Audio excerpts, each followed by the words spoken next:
parte, que eu sou membro juntamente com vocês. E como o Raul já mencionou, a gente vai falar sobre o capítulo 5. Capítulo 5 de Tiago. Nós estamos encerrando uma série desse livro, dessa carta que traz consigo grandes ensinamentos, como as demais cartas que há nas Sagradas Escrituras, recheadas de ensinamentos, de exortação, de palavras de fé, de encorajamento para nós que somos discípulos de Cristo. E eu queria que vocês, é óbvio, né, abrissem no capítulo 5 de Tiago. A gente vai começar a falar sobre esse capítulo, o último capítulo da carta de Tiago.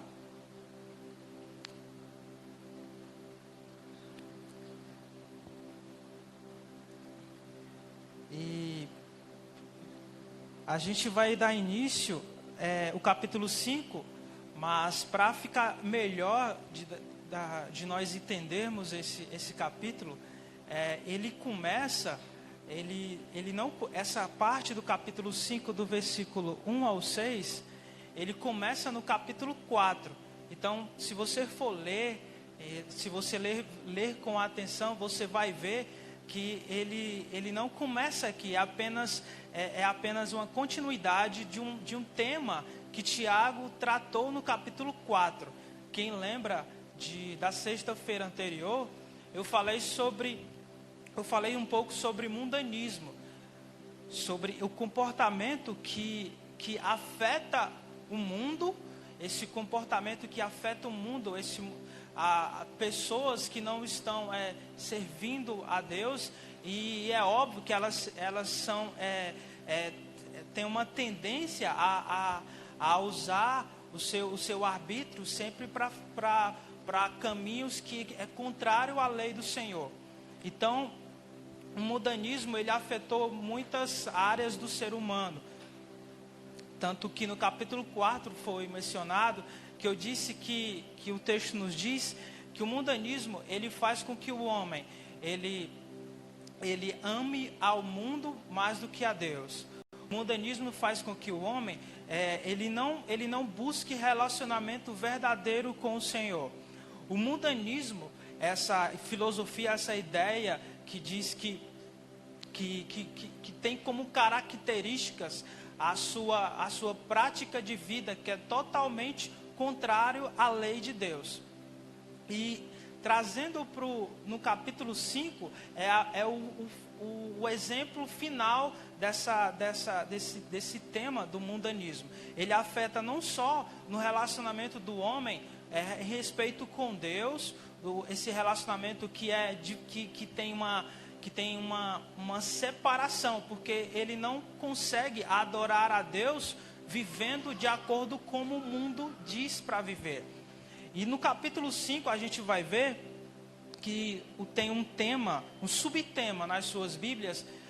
Vocês podem verificar se é semelhante, igual ao meu, que diz assim: Deus condena as riquezas mal adquiridas e mal empregadas. Esse é o tema do capítulo 5, do versículo 1 ao 6. Ele vai falar sobre os ricos em geral, pessoas que são propriedades de terras, de terras que possuíam, né, uma forma de empregar pessoas, só que eles administravam isso de maneira errada, de maneira ilícita. E é assim como o texto inicia desse jeito: Atendei agora, ricos, chorai lamentando por causa das vossas desventuras que vos sobrevirão. Em algumas traduções dizem assim, prestem atenção, ricos. Esses ricos aqui não são ricos em geral, ou seja, tem uma hipótese que essas pessoas participavam do culto. O Raul falou no capítulo 2 que esses ricos, e quando participavam dos cultos, eles tinham um certo privilégio em relação aos demais. Então, há uma grande hipótese de Tiago estar falando justamente dessas pessoas. E ele começa com uma exortação, dizendo, lamentai-vos, ou seja, vocês comecem a gemer por dentro, porque grandes coisas ruins acontecerão na vida de vocês, por aquilo que vocês têm feito, com aquilo que vocês têm feito de ruim para com as outras pessoas.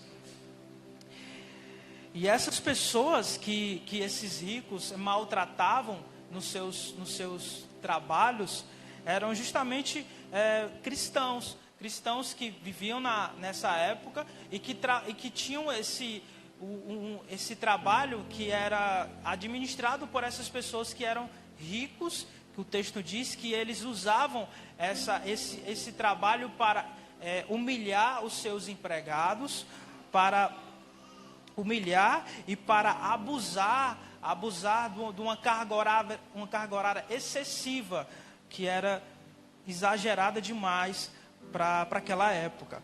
E ele diz assim: chorai, lamentando por causa das vossas desventuras. Se vocês observar, desventuras é um nome bem familiar. É só você lembrar bem-aventurados.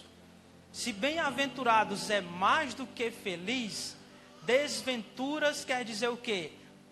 Infeliz. Ou seja, gemem, comecem a gemer. Comecem a pensar das coisas ruins que virão sobre suas vidas. Esse é o significado de desventuras.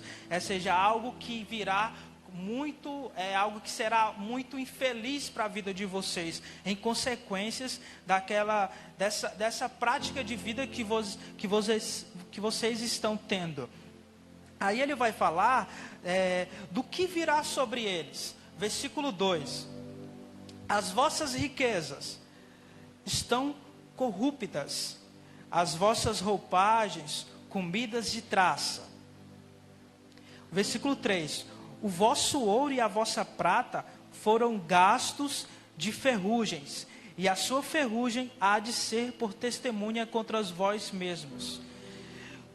Se você observar, ele falou de 3 palavras aqui que correspondiam na época à atividade que mais rendia lucro para aquelas pessoas, que é a respeito do trigo, que mais caracterizavam as pessoas que tinham posses, que tinham grandes propriedades, que é acerca do trigo, cereal, a roupa, porque naquela época, como nos dias de hoje, as pessoas que tinham muito dinheiro, ela tinha umas características, porque elas se gostavam de se vestir bem, elas gostavam de sempre estar com roupas que chamavam a atenção, como é nos dias de hoje. A gente gosta de se vestir bem, né? A gente gosta de comprar uma roupa legal, de vir para o culto, né? De passear por aí, mas naquela época os ricos eram caracterizados por isso, porque as pessoas eram muito humildes, então elas não tinham condições de comprar roupas. Então as pessoas ricas eram caracterizadas por isso, porque elas sempre estavam com essas roupas para chamarem a atenção. E ele fala sobre o ouro e a prata, só que ele vai dizer o que virá sobre eles. Ele diz que essa riqueza estão corrupta. Essa riqueza é o quê? A respeito do cereal, do trigo. Corrupção quer dizer podre. Ou seja, aquilo que vocês estão armazenando, isso ficará podre. Aquilo que vocês estão vestindo, eles dizem que essas roupas, elas serão comidas de traça. E a sua ferrugem há de ser por testemunha contra vós. Ele fala sobre o ouro e a prata foram gastos com ferrugens.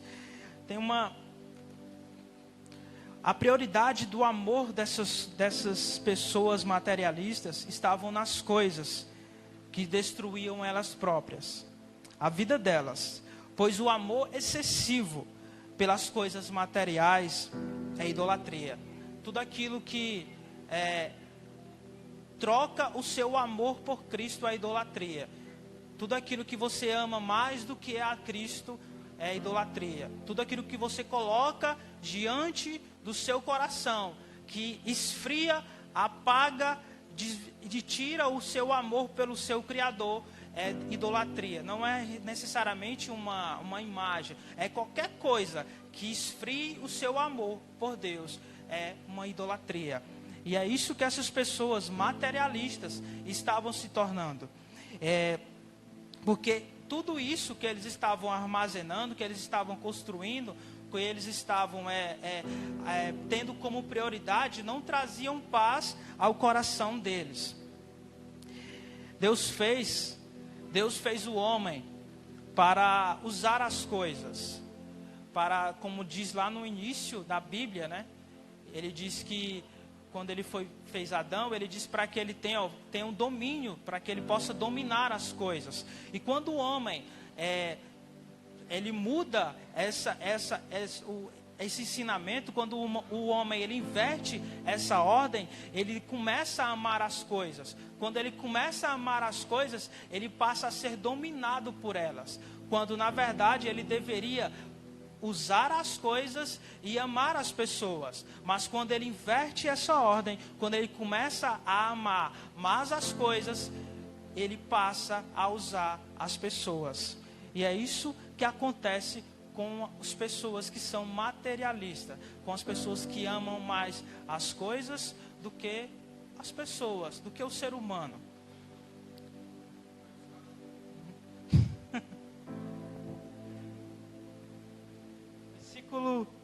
Versículo 3. Essas riquezas, esses bens que eles estavam armazenando, que eles tinham como prioridade de vida, eles seriam testemunha contra eles, testemunha das ganâncias dessas pessoas. Versículo 3.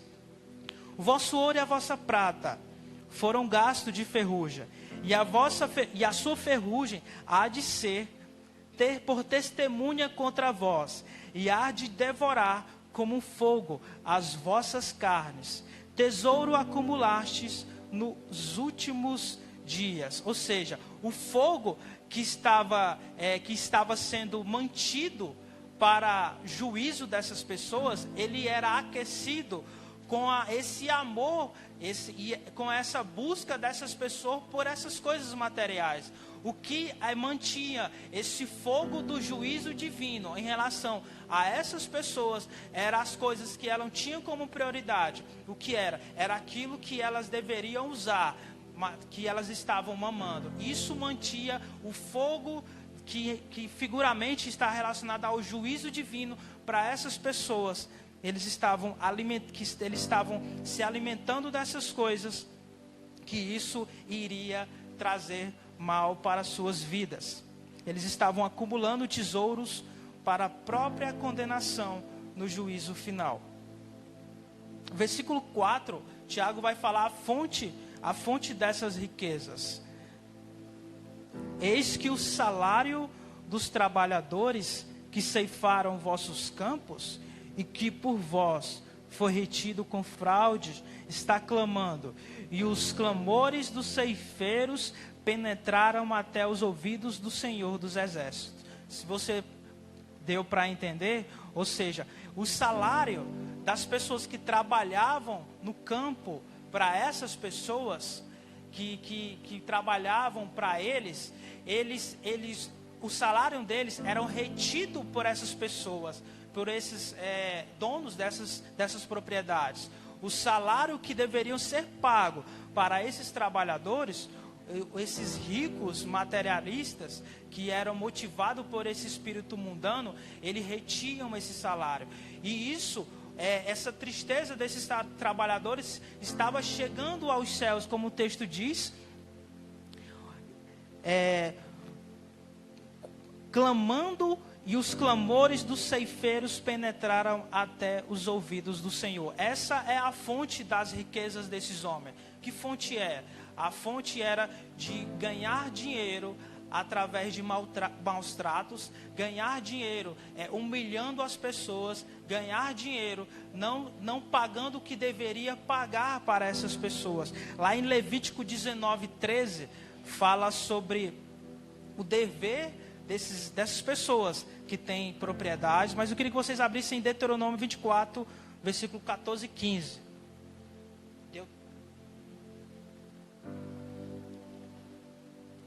Deuteronômio, capítulo 24, versículo 14 e 15. Eu vou ler para vocês, para ficar mais rápido.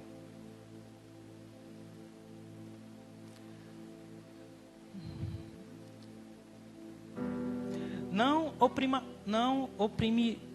oprimirás o jornaleiro pobre e necessitado, seja ele teu irmão ou estrangeiro, que está na tua terra ou na tua cidade.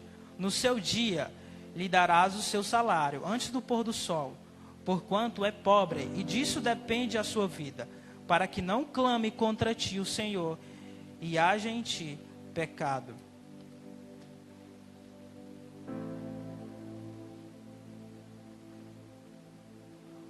O pecado dessas pessoas, que pecado era esse? Versículo 5.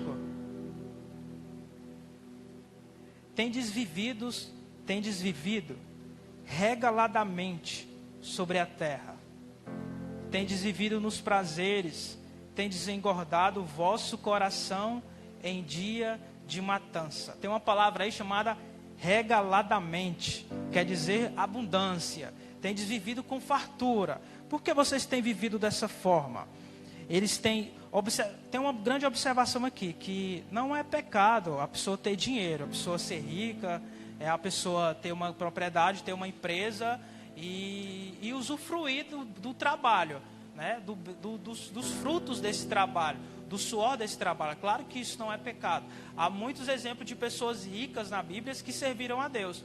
Quem lembra o túmulo onde Jesus foi sepultado, aquele túmulo era de um homem muito rico, José de Arimateia. Era um túmulo naquela época, para uma pessoa ter um túmulo daquele jeito, era só por pessoas que tinham muito dinheiro. Então não é pecado a pessoa ter dinheiro. Obtiveram muitas pessoas ricas nas histórias bíblicas que serviram ao Senhor e foram abençoadas mais e mais. Só que o pecado é usufruir dos bens adquiridos de maneira errada. É você usufruir desses bens por meio do suor de pessoas que não vão ser retribuídas de maneira correta. É isso que é pecado. É quando um homem tem uma propriedade e há pessoas ali que trabalham nessa propriedade e eles escravizam essas pessoas e eles não recebem o direito, o salário que é devido. Eu tenho um exemplo. No meu primeiro trabalho de carteira assinada, eu trabalhei de zelador numa empresa, no condomínio. E lá, tinha um homem que era dono dessa empresa. Era um homem muito cruel, era um homem muito ruim. Parece que ele arquitetou todo esse plano para humilhar mesmo as pessoas e para não dar uma coisa digna para as pessoas para trabalhar. Ele tinha uma irmã que era presidente do sindicato que nos representavam, e ele tem uma mãe que era juíza do trabalho. Ou seja, não havia nenhuma hipótese alguma de alguém trabalhar nessa empresa e receber de maneira correta, de receber as coisas bem direitinho. Por quê? Porque ele fez algo arquitetou o plano dele bem malicioso, para explorar, para humilhar, para tirar mesmo assim todas as forças dos empregados. E eu sofri muito nesse trabalho, mas graças a Deus aconteceu algo, eu saí e ele continuou a vida dele lá. Não sei como é que tá. Mas versículo 6. Versículo 6. Outros pecados que esses homens cometiam. Tem uma coisa aqui que vale ressaltar, que eu acabei esquecendo, que diz assim, tendes vivido nos prazeres, versículo 5, a parte B. Tendes engordado o vosso coração em dia de matança. Essa expressão aí, tendes engordado o vosso coração, um exemplo é aquele, sabe aquele um exemplo figurado aqui é aquele porquinho, que o cara vai lá e fica dando de alimentar aquele porquinho. Mal sabe ele que ele vai ser morto, né? Que ele está sendo alimentado para ser morto. Mas ele fica ali todo sorridente, lá vem o dono, né? Com a lavagem. Olha, o dono gosta de mim e tal. Mas mal sabe ele que o fim da história dele ele vai ser morto. Vai para a panela, né? Então, o que esses homens estão fazendo para as suas vidas é isso. Eles estão engordando aquilo que irá matá-los.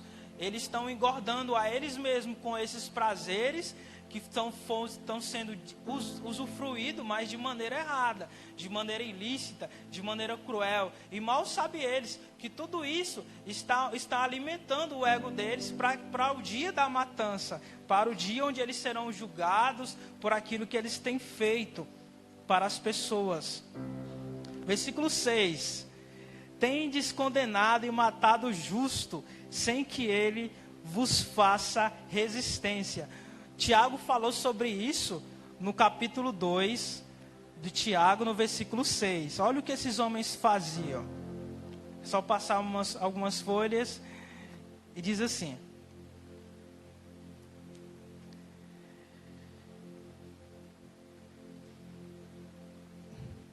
entretanto, vós outros menosprezastes o pobre. Não são os ricos que vos oprimem? E não são eles que vos arrastam para os tribunais? O que é que esses homens faziam? Eles não pagavam devido aos seus trabalhadores, não pagavam de maneira devida aos seus trabalhadores. Os seus trabalhadores iam em busca dos seus direitos, e lá eles faziam toda a trama para dizer que eles estavam que eles estavam mentindo, dizer que eles estavam ali, mas que eles não estavam exigindo algo que eles não mereciam. E é isso que o texto quer dizer: tendes condenado e matado o justo, sem que ele vos faça resistência. É praticamente um homicídio judicial que esses homens faziam com esses trabalhadores. O estilo de vida deles, que contém práticas desonestas, estavam conduzindo eles para um destino muito cruel, muito ruim. Essas pessoas que agem dessa forma. Essa é o fim, do capítulo 1 ao capítulo 6, é o fim dessa prática mundana, desse texto que eu falei sobre o mundanismo, que eu comecei no capítulo 4. Ele falou sobre o mundanismo, sobre de amar o mundo, de amar as coisas que nele há, e ele passou para as pessoas que há no mundo, pessoas que têm propriedades, que têm bens, e como o mundanismo afeta no coração, na vida do homem, para ele administrar os seus bens de forma errada. Aí Tiago termina essa parte, aí ele vai falar sobre pessoas que estavam sofrendo com isso, de que maneira essas pessoas iriam lidar com esse sofrimento, o que elas deveriam fazer. As pessoas às vezes não têm sabedoria, né? Sofrendo uma humilhação dessa, elas vão fazer algo que é mais errado ainda, vai tomar a satisfação do seu patrão, aí quer brigar, essas coisas, aí tudo acaba mesmo ruim, sempre para o lado mais fraco. E ele vai falar sobre paciência, versículo 7. Tiago, capítulo 5, do versículo 7 a 11, ele vai falar sobre paciência, que é uma palavra todo mundo tem que ter, né? Paciência. É um mundo muito corrido, muito apressado. E a gente tem que ter muita paciência mesmo. Versículo 7. Sede, pois, irmãos, paciente até a vinda do Senhor. Ele começa a falar sobre um assunto muito, muito repleto nas Sagradas Escrituras, desde quando Jesus foi crucificado e ressuscitado. A sua volta. Tendes paciência. Paciência aqui está ligado a tanto como ter paciência com as pessoas, como ter paciência diante das circunstâncias, das provações, de tudo aquilo que está sendo desfavorável. E ele vai falar sobre Essa paciência produz autocontrole emocional, tem a capacidade de suportar as situações, as injúrias, tudo isso que essas pessoas passavam. E como ele falou sobre a volta de Jesus, que corresponde a duas coisas. A volta dele corresponde à salvação dos remidos, a salvação dos crentes e a condenação dos ímpios. E é isso que corresponde à volta de Jesus. Ele vai fazer duas coisas: salvar o crente, salvar o cristão, e vai condenar o ímpio. É isso que Jesus vai fazer. E ele traz um exemplo disso, o exemplo do lavrador. Versículo 7, final do versículo 7. Eis que o lavrador aguarda com paciência o precioso fruto da terra, até receber as primeiras e as últimas chuvas. Aí ele trouxe o exemplo do lavrador, uma figura muito comum na época. As primeiras chuvas daquela região de Israel, as primeiras chuvas vinham entre outubro e novembro. Elas vinham para amaciar a terra, vinham para preparar o solo. E as últimas chuvas, elas vinham no período de março, abril. Era pouco antes da colheita. Então, o lavrador, ele esperava alguns meses, com muita paciência, para poder colher o seu fruto, para colher o resultado do seu esforço, do seu empenho, do seu trabalho, para dar sustento para a sua família. E ele trouxe esse exemplo de paciência a respeito desse agricultor que espera com paciência para que a sua colheita fique madura. E o exemplo disso é para nós cristãos. Lá no Salmo 40, que é muito conhecido. Eu vou ler, né? Apesar de ser muito conhecido, mas eu vou ler porque eu não sei. Que eu não sei decorado. Salmo 40. Esperei confiantemente pelo Senhor, e Ele se inclinou para mim e me ouviu quando clamei por socorro. Tem outras traduções diferentes, mas todas elas no mesmo sentido. Só que eu vou falar de um texto que é justamente sobre isso, que está no Salmo 36. Diz assim: deleita-te no Senhor. Versículo 4. Salmo 37, versículo 4. Agrada-te do Senhor, e Ele satisfará os desejos do teu coração. Esse versículo é muito usado para aquela pessoa, né? Ô irmão, tá vendo aquela bênção ali para você? Então deleita-te no Senhor, e Ele irá realizar, irá satisfazer, irá cumprir o desejo do seu coração. Tá vendo aquele trabalho ali? Tá vendo? Aí esse versículo é muito usado para isso. Só que quando a gente vai ler o texto, não tem nada a ver com isso. Não tem nada a ver, tem justamente a ver com isso que eu estou tratando no capítulo 5. Vou ler para vocês todo o Salmo 36 para a gente entender. Salmo 37. Não te indignes, não fique indignado por causa dos malfeitores, nem tenha inveja dos que praticam iniquidade, pois eles dentro em breve definharão como a relva e murcharão como a relva verde. Confia no Senhor e faz o bem. Habita na terra e alimenta-te da verdade. Agrada-te do Senhor e Ele satisfará os desejos do teu coração. Entrega o teu caminho ao Senhor, confia nele e mais Ele fará. Quando você lê, você vê que não tem nada a ver com isso que a gente escuta por aí. O que é que o salmista está orando, conversando com Deus, e Deus deu essa resposta para ele?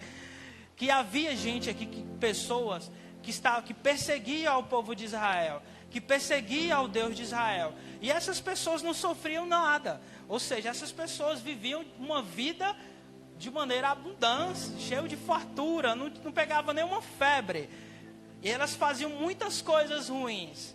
E eles não recebiam o castigo que eles mereciam. Aí o que é que o salmista fala? Que essas pessoas, que em breve definharão como a relva e murcharão como a relva verde. Confia no Senhor e faz o bem, ou seja, confia no teu Deus e faz o bem. Não vá tomar, não vá fazer aqui, não vá fazer justiça com as próprias mãos. Eles são cruéis, são corruptos, são maus, mas não vá usar suas mãos para tentar corrigi-los, para tentar fazer justiça com as próprias mãos. Faz o bem. O que é fazer o bem? Confia no Senhor, habita na terra e alimenta-te da verdade. Aí Deus vai falar, ó, tá vendo o desejo do teu coração? Quer que essas pessoas sejam punidas pelas as coisas ruins que elas fazem com o próximo, com vocês? Então Deus irá satisfazer o desejo do teu coração. Não tem nada a ver com namorado, com casa. Quiser usar esse versículo, use, mas explique esse texto para a pessoa. Oh, que maravilha. Pois é. Versículo 8, Tiago, versículo 8, capítulo 5, versículo 8. Vamos lá. Glória a Deus. Sede vós também pacientes e fortalecei o vosso coração, pois a vinda do Senhor está próxima. Sede vós também pacientes. Paciência aqui tem a ver com fortalecimento, né? De fortalecimento da sua fé, de exercitar a sua fé, exercitar essa fé que traz esperança para o seu coração. Como é que você exercita a sua fé? Como é que vocês alimentam essa paciência diante dessas situações tão desagradáveis que as pessoas essas estavam passando? Fortalecendo o vosso coração. Ou seja, o seu coração todos os dias é bombardeado com com informações ruins. Você abre o seu Instagram, tem muita informação ruim.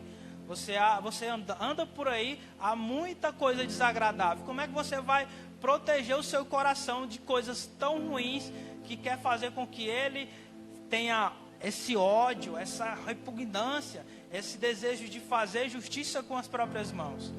O texto diz bem: tenham paciência, fortalecei-vos no Senhor. Oração, leitura da palavra, comunhão entre os irmãos da igreja, participação nos cultos, são elementos das bênçãos de Deus, são bênçãos espirituais, são da graça de Deus que Ele nos proporciona para que nós possamos desfrutar nessa terra, porque tudo isso Deus proporciona para nós, para a sua igreja, para que ela possa viver em um mundo, quando sai da igreja, em um mundo totalmente contrário àquilo que é vivido aqui dentro, aquilo que é ensinado aqui dentro, aquilo que é ensinado pelas Sagradas Escrituras. E ele sempre toca nesse assunto, pois a vinda do Senhor está próxima. Esse é o que motiva aos irmãos a ter essa paciência, a não ter esse desequilíbrio, né? Fazer coisas em uma situação muito que possa tirar ele o equilíbrio, e acaba fazendo coisas que não deve, falando coisas que não deve falar, e isso não só é ruim para aquele que escuta, mas quando a gente fala também, a gente acaba escutando aquilo que sai dos nossos lábios, que é tão ruim para o coração das pessoas. E ele fala no versículo 9: irmãos, não vos queixeis um dos outros, para não serem julgados. Eis que o juiz está às portas. Essa de não se queixar, não murmurar, né? Não falar mal do outro, querendo descontar no outro aquilo que está acontecendo, né? Aquilo que está lhe ferindo, aquilo que está lhe machucando. E o ser humano tem uma grande tendência a murmurar, diante da situação, a se queixar e falar mal mesmo do outro e daquele que está lhe causando isso. E aí o Tiago vai falar que temos que saber lidar com isso, tendo tolerância, sabendo exercitar a paciência que traz consigo essa tolerância. E ele vai citar exemplos de pessoas que viveram exemplos assim, de outras formas, mas passaram muita dificuldade e que souberam usar essa tolerância da maneira certa, da maneira correta. E ele vai falar no versículo 9, versículo 10.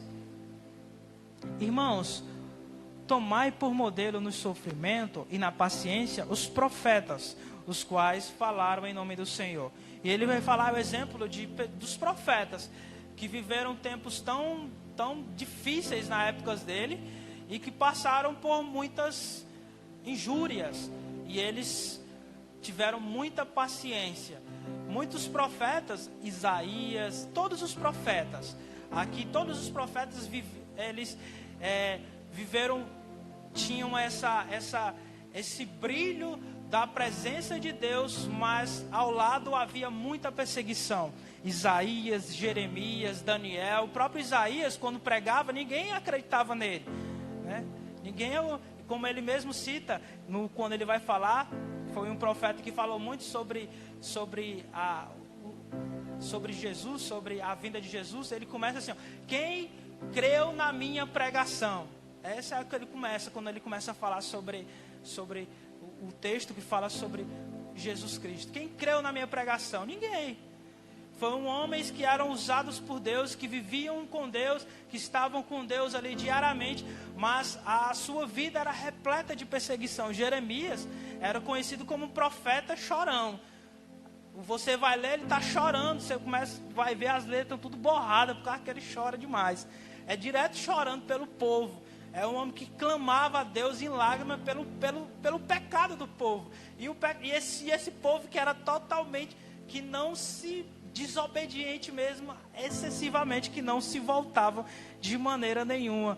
O próprio Daniel, que é outro exemplo de um profeta que viveu muita luta e muita perseguição na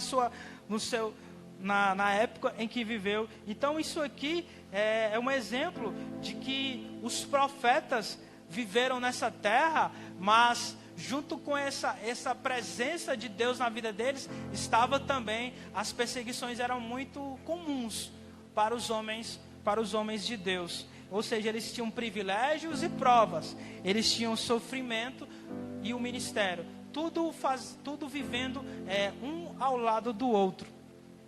Paulo dá um conselho a Timóteo: aquele que quiser viver de maneira piedosa irá sofrer perseguição. É esse o conselho que Paulo dá ao seu discípulo, né? Ao seu jovem Timóteo. Timóteo, aquele que quiser viver piedosamente com o Senhor irá viver, irá sofrer muita perseguição. Tem uma frase que eu anotei aqui, que é de um grande homem de Deus. O nome dele é Francisco Leonardo. Ele é sogro, deixa eu falar toda a história dele. O nome dele é Francisco Leonardo. Ele diz assim, ó, perguntaram para ele: se a igreja for perseguida, ela será mais fiel? Perguntaram para ele assim. Aí ele respondeu: não. Se a igreja for mais fiel, ela será perseguida. Essa é o sinal de uma igreja fiel. Quando ela começa a ser perseguida. Versículo 11. Perseverar, ter paciência com situações adversas. Versículo 11 ele diz assim: eis que temos por felizes os que perseveraram firmes. Tendes ouvido da paciência de Jó, e viste que fim o Senhor lhe deu, porque o Senhor é cheio de terna misericórdia e compassivo. Aqui ele traz outro exemplo, já um exemplo mais detalhado, a história de Jó. É uma história clássica sobre uma pessoa que passou muitas lutas.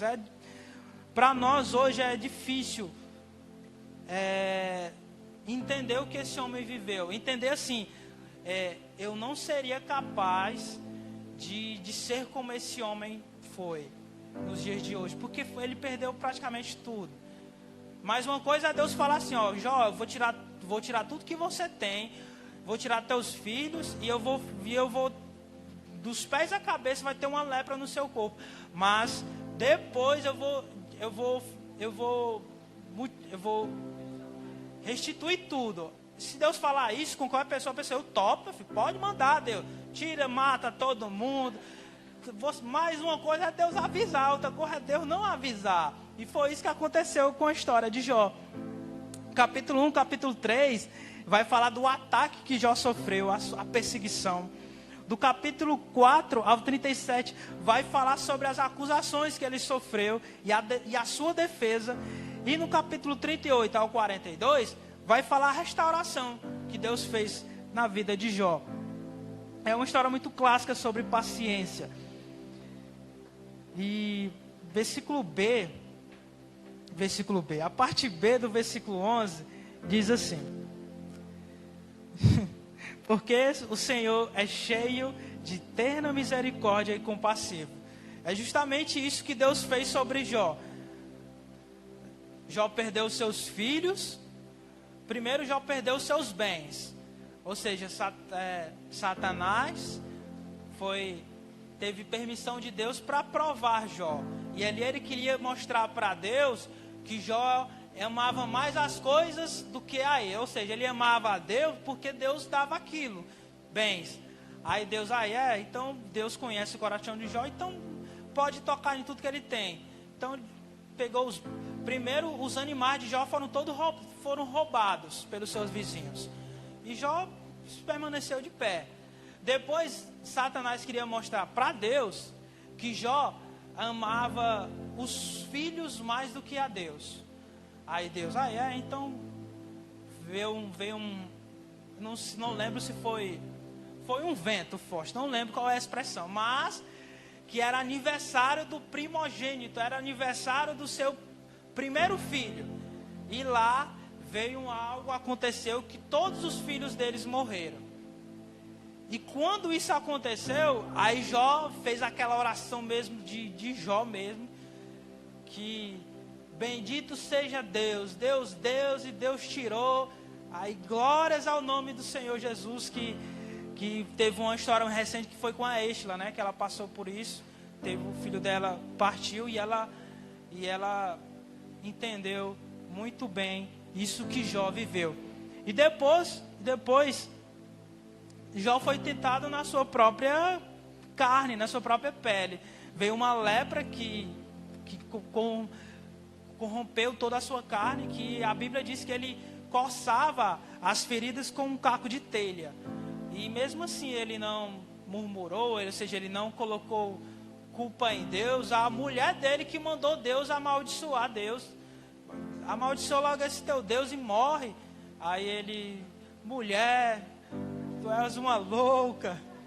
Mas para mim Jó tinha tanto amor, porque depois de tudo que essa mulher falou, com a mesma mulher ele teve mais filhos.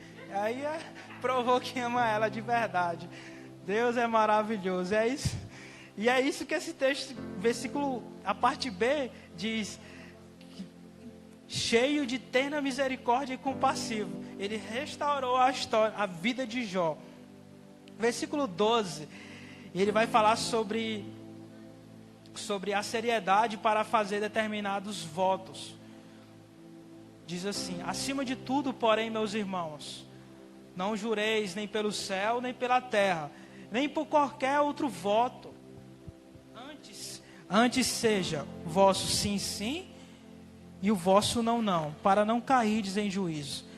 É sobre a questão de fazer voto. Tem muita gente que fala,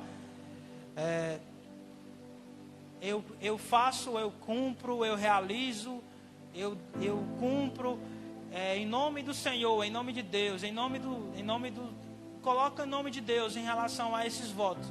E é uma coisa muito séria, porque se você fazer um voto e não cumprir, ou você falar o nome de Deus por coisas fúteis, tipicamente usar o nome de Deus em vão por coisas que Deus não está nem aí, não está nem relacionado a isso, né? Então os textos nos dizem isso aí, para que os irmãos tenham cuidado, para que não façam nenhum juramento, nem pelo céu, nem pela terra, ou nem por qualquer outra coisa que estejam relacionadas ao nome de Deus. Versículo 14, versículo 13. Tiago vai falar sobre a oração. Justamente ele vai citar esse termo, essa expressão oração, 7 vezes. Do versículo 13 ao 19. E ele vai falar o antídoto para as pessoas suportar com paciência essas perseguições que viviam, possivelmente as pessoas que estavam sendo humilhadas por seus patrões. Versículo 13 ele vai falar assim: está alguém entre vós sofrendo? Faça oração. Está alguém alegre? Cante louvores. Esse é o antídoto, é o consolo de Deus. É a resposta natural e de um cristão, de um crente. É ele buscar esse consolo do Deus vivo. Se alguém está sofrendo por causa disso que ela está passando, faça a oração. A pessoa tem que saber que a oração, ela muda o quadro onde ela está vivendo. Talvez ela não mude a circunstância ao seu redor, mas ela mude o seu coração para saber lidar com aquilo que está acontecendo com ela ou com ele. A oração, ela pode mudar situações mais críticas que essa pessoa possa estar passando. Tudo isso pelo poder da oração. É uma prática cristã que Deus nos ensinou a exercitar isso diariamente. Porque é por meio dela que nós nos relacionamos com Deus. E é por meio da oração que vem as respostas de Deus de maneira íntima ao nosso coração. As respostas essas a gente vai dizer através da oração. Deus vai responder nos ensinando a orar. Como é que Ele responde a oração? Fazendo você orar. Você vai orar coisas que Deus está respondendo ao seu coração. É dessa forma que Deus responde ao seu coração por meio da oração. E esse é o consolo de Deus. E quando a pessoa ela participa desse momento espiritual que é a oração, vem logo esse sentimento feliz. Os louvores expressam muito isso. Está alguém alegre? Cante louvores, cante canções. Tem uma expressão do secular que diz assim: quem canta os seus males espanta. Quem canta, né? Imagine quem adora, né? Quem adora ao Senhor. O que pode trazer, espantar isso, aquilo que está maltratando a vida dele. Se quem canta os males espanta, imagine quem adora. Quem adora recebe vitória. Ai, sou gênio. Recebe vitória mesmo. Ai.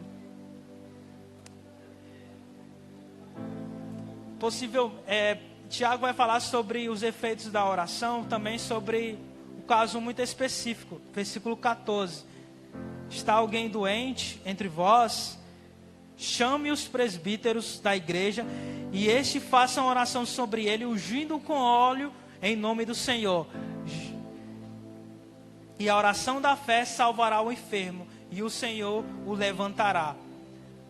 O texto é bem simples, bem claro. Essa pessoa praticamente faz parte da igreja. Ela está enferma. Há possibilidades, há um meio para ela trazer essa comunicação para a igreja, para dizer que ela está doente. Porque muitas das vezes a pessoa fica doente, fica em casa, não diz para ninguém, e quando ninguém aparece, ela bota a culpa nas pessoas. Ninguém veio me visitar, ninguém veio saber como eu estou, mas ela tinha condições de comunicar: ore por mim, eu estou passando por isso. O texto diz isso: se alguém está doente, chame os presbíteros. Se alguém está doente, faça um esforço de pegar o celular e escrever: ore por mim. Porque o pastor e as pessoas da igreja não têm uma bola de cristal ou Hoje vai ficar doente a Gene, amanhã a Jaque, depois da manhã a Camila. Não tem... Ai, ai. E ungindo com óleo em nome do Senhor. Essa prática do óleo era muito comum, né? É muito comum. O óleo era ungido tanto para ungir os profetas. Samuel foi ungir Davi como rei, ungiu com óleo. Tanto era usado o óleo também, ungia também os objetos que eram consagrados ao Senhor no templo, né? No tabernáculo. Só que Jesus dá uma orientação aos seus discípulos sobre essa prática de ungir as pessoas com óleo. Lá em Marcos capítulo 6, versículo 13, o texto diz que os discípulos, eles expulsavam os demônios, e ele ungia muitos doentes com óleo e os curavam. Outro exemplo também prático sobre o bom samaritano, lá em Lucas 10, 34, lá ele diz que, é uma história muito conhecida, mas lá estava uma pessoa caída no chão, e aproximou-se dele o samaritano, e ele com o óleo e com o vinho tratou das feridas daquela pessoa. O óleo era como se fosse um remédio medicinal, ele era um aliviador de dores, e o vinho naquela época era tipo um antisséptico, era uma coisa para deter a infecção. E é isso que Tiago nos orienta. Está alguém enfermo, chame os presbíteros, e os presbíteros vão até ele, oram por ele, e prestem bem atenção. Não é o óleo que cura as pessoas, não é o óleo que cura. O que cura é a oração, e a oração da fé salvará o enfermo, e o Senhor o levantará. Se houver cometido pecado, ser-lhe-ão perdoados. Por que ele falou isso logo depois disso? Porque havia muitas doenças que não eram doenças comuns de vir, eram doenças como castigo de uma vida pecaminosa. Paulo vai falar justamente sobre tomar ceia. Se alguém está em pecado, não avalie-se a si mesmo, porque há muitos doentes no meio de vós, e outros que já estão dormindo. Por quê? Porque ceiaram indignamente, de maneira indigna. E há pecados, ou há doenças que são provenientes de uma vida totalmente pecaminosa. Uma pessoa que vive de maneira devassa, vem para si muitas doenças. E outras são comuns, acontecem. A gente está aí, andando por aí, cheio de vírus, cheio de bactérias, e a gente fica doente. E versículo 9 horas, está acabando, só um segundinho. Confessai os vossos pecados uns aos outros, e orai uns pelos outros para seres curados. Muito pode por sua eficácia a súplica do justo. Aí ele vai falar sobre o exemplo de Elias, outro personagem do Antigo Testamento, um homem de fé, um homem e ele fala várias qualidades sobre ele. Era um homem semelhante a nós, sujeito aos mesmos sentimentos, e orou com instância, ou seja, com insistência, para que não chovesse sobre a terra. E por 3 anos e 6 meses não choveu. E orou de novo, e o céu deu chuva, e a terra fez germinar seus frutos. Aqui ele deu um exemplo de Jó, de alguns profetas, e deu um exemplo de próprio Elias, que era um homem igual a nós, mas que confiava em Deus, era um homem ousado, destemido, e que orou ao Senhor, e Deus fez milagres grandiosos sobre a vida dele naquela época. Versículo 19. Meus irmãos, se alguém dentre vós se desviar da verdade e alguém o converter, versículo 20, sabei que aquele que converte o pecador do seu caminho errado salvará da morte a alma dele e cobrirá uma multidão de pecados. Aqui eu dei um exemplo de o poder da oração, a eficácia de oração, de curar as pessoas enfermas, de saber lidar com a paciência. Trouxe exemplo de pessoas que por meio da oração Deus fez milagres e prodígios. E aqui no final do capítulo 5, Tiago vai falar que a oração tem poder de resgatar as pessoas que se afastaram do Senhor Jesus. Essas pessoas aqui que se desviaram da verdade. No capítulo 1, eu falei sobre provações. Muitas pessoas, por meio das provações, por meio dos testes que elas passam no seu dia a dia, elas deixam o Evangelho, abandonam a cruz e se afastam do Senhor. Eu dei outro exemplo no capítulo 2, foi o próprio Raul que falou que muitas pessoas que se afastaram do Evangelho, elas evidenciaram uma fé, não uma fé viva, mas uma fé morta. Uma fé que não tinha evidências em frutos, em obras. Elas não tinham características na sua vida de pessoas que entenderam o Evangelho. Muitas pessoas que se afastaram do Evangelho, eu dei um exemplo no capítulo 3, elas usaram a sua língua para proferir mentira, engano, acusações e trazer divisões dentro da igreja. É assim que uma igreja tem muitas divisões, é porque pessoas que não são cristãs estão dentro dela. São pessoas que se afastaram do Evangelho. Outro exemplo no capítulo 4, falam sobre, eu falei no capítulo sexta-feira passada, das que amaram o mundo mais do que a Deus. É um exemplo muito forte de pessoas que se desviaram da verdade e se abraçaram com a mentira. E aqui eu cheguei no capítulo 5, dessas pessoas que se desviaram da verdade por um caminho tortuoso. Elas não souberam lidar com a paciência e não fortaleceram os seus corações. Mas há uma esperança para essas pessoas que fizeram isso, para essas pessoas que estão vivendo assim, para essas pessoas que tomaram essas decisões, essas iniciativas e se afastaram do Evangelho. Tem um homem chamado Paul Tripp. Ele escreveu o seguinte: não há vida tão profunda e tragicamente pecaminosa que esteja fora do alcance da maravilhosa graça resgatadora de Deus. Ou seja, por meio da oração, nós podemos interceder diante de Deus por essas vidas, para que Deus, com sua misericórdia e graça, alcance essas pessoas, atraiam elas para Deus, para o Evangelho, para que elas possam serem perdoadas e serem resgatadas e salvas para a glória de Deus.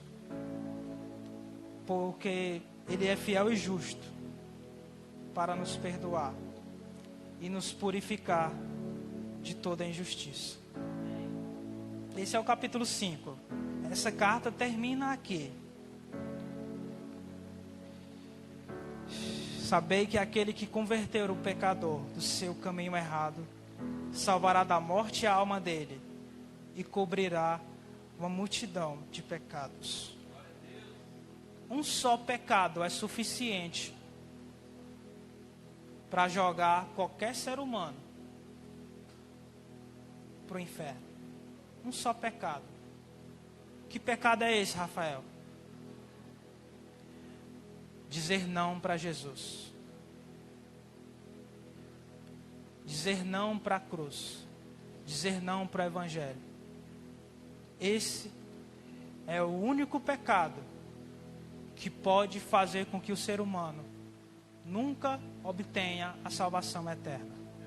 É dizer não para o chamado de Deus ao arrependimento. É esse pecado que Jesus falou.